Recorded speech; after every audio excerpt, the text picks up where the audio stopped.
In the 1920s, theaters were booming and the population was growing in the cities. This helped the success of Broadway flourish in the Roaring Twenties. This generation is known for being reckless, irresponsible, and a materialistic era. Broadway eliminated old traditional storylines in the productions in response to many social changes in America.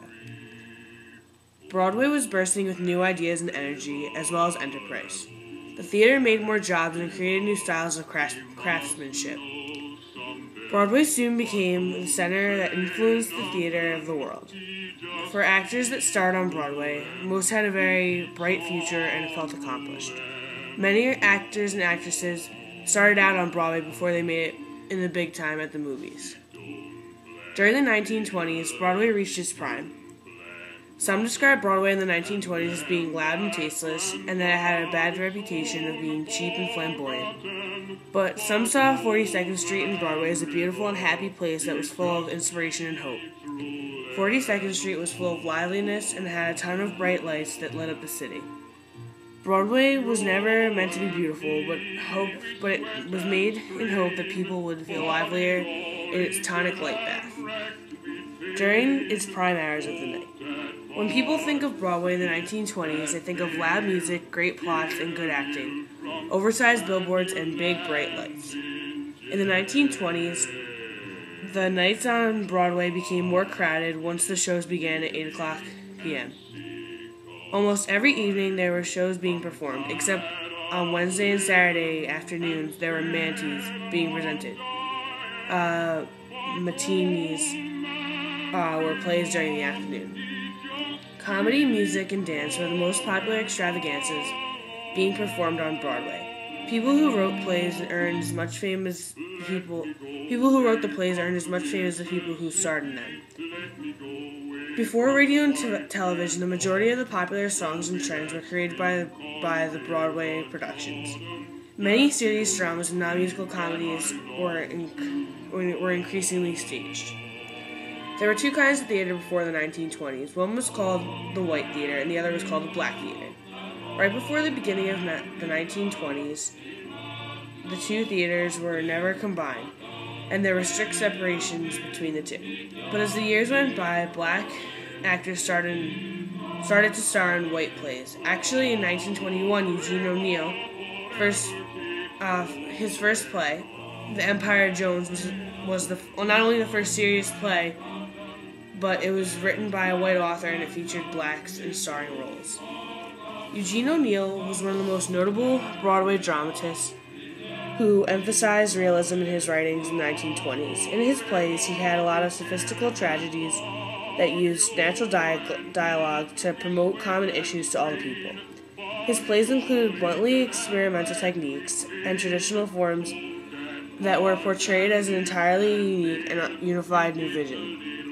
Most of his plays are written about himself and his struggles or his family. Some say that his plays are sort of an autobiography.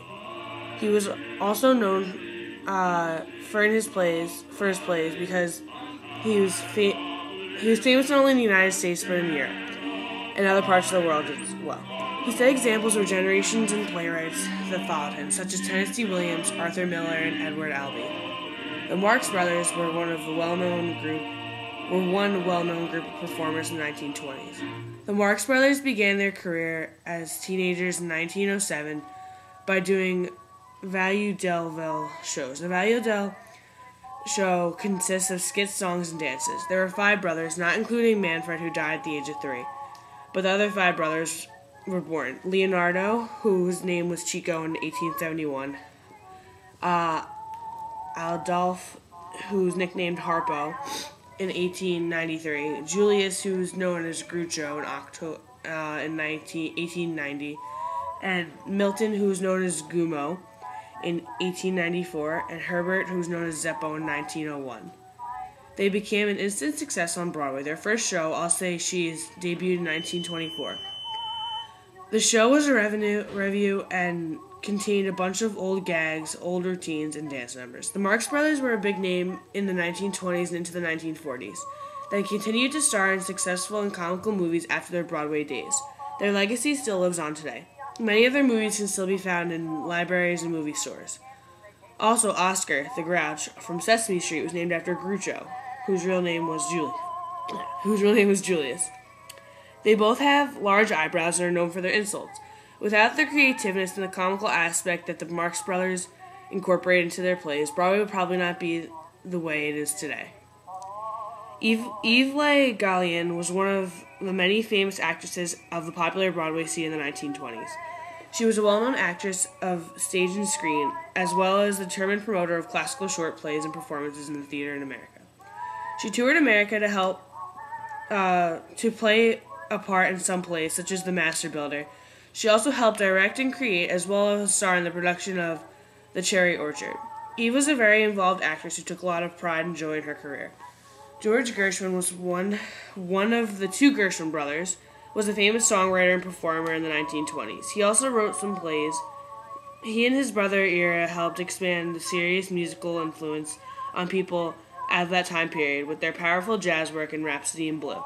He was a huge fan of the piano and grew up playing it. He had a reputation of producing jazzy spirited work, and he was not just known as a songwriter, but as a serious composer.